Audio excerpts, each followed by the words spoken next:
guys, Jennifer Segares here, and before we get started with this video, maybe we can just take a couple of minutes together and acknowledge how you have benefited from the pandemic so far. Are you still finding your way? I know what you're thinking. Be patient and stay with me here. Because do you know how you've always wanted to spend more time at home and less time traveling to and fro from your office? Well, now you have spent more time at home, probably more than you ever imagined you would. And the question you have to answer is whether you have been grateful for what should have been a positive thing for you. Now, you've probably always said that you wished you had more time for your family. Little did you know that you would have months and months and months with some part of your family. And thankfully that crazy uncle who lives, far, far away wasn't quarantined with you, allowing you to mostly avoid him. So be grateful for the meals that you have shared with the people who were around you, the family that you cooked for, that you ate with. Now, you might be eating better, exercising more, working more on your business, taking supplements to boost your immune system, and you might feel better than you've done in a long time. Now, the word hot is meaningless without the word cold. And in any experience with a downside, there's also an upside. And reality is very much like a two-sided coin. You have to choose how you frame your experiences. My choice is always from the mindset of the Hydra, believing every bit of adversity only increases one's strength. Reinvent yourself as a practice, and I don't mean New Year's resolutions. Instead, I start whatever new habit or initiative before January 1st.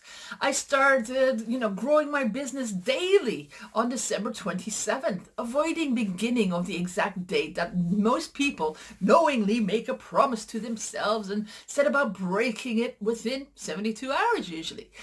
Though equating the failure that date makes the promise of it all go away. So there's no sense in it.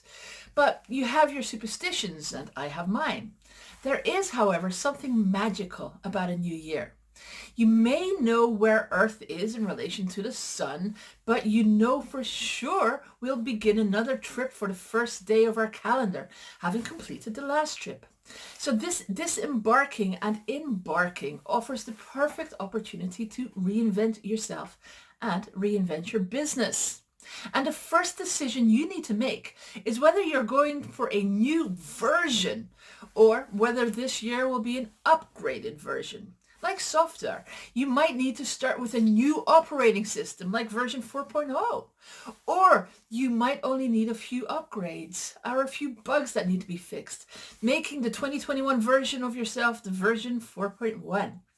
What you do not want to do is start the new year without a concrete plan on who you will be in the next year and what your business is going to look like.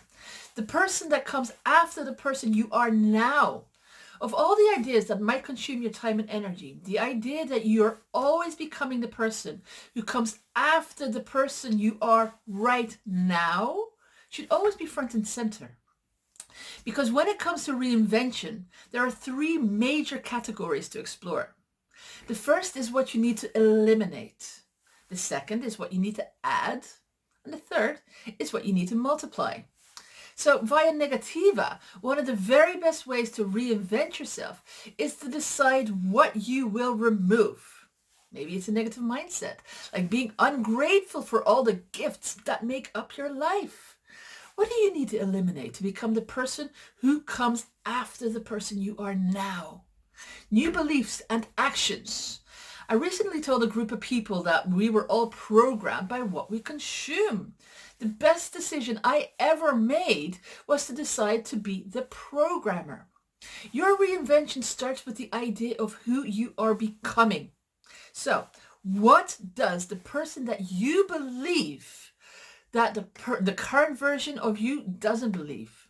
What does the next version routinely do that the current version avoids? Okay, now multiply. So we subtract before we add and then we multiply. Not everything about the person you are now needs to change.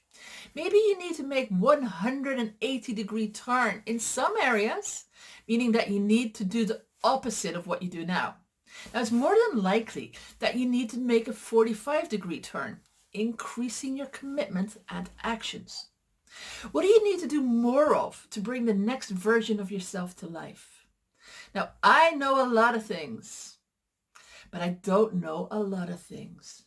You got to stand for something or you're going to fall for anything. John Mellencamp said that.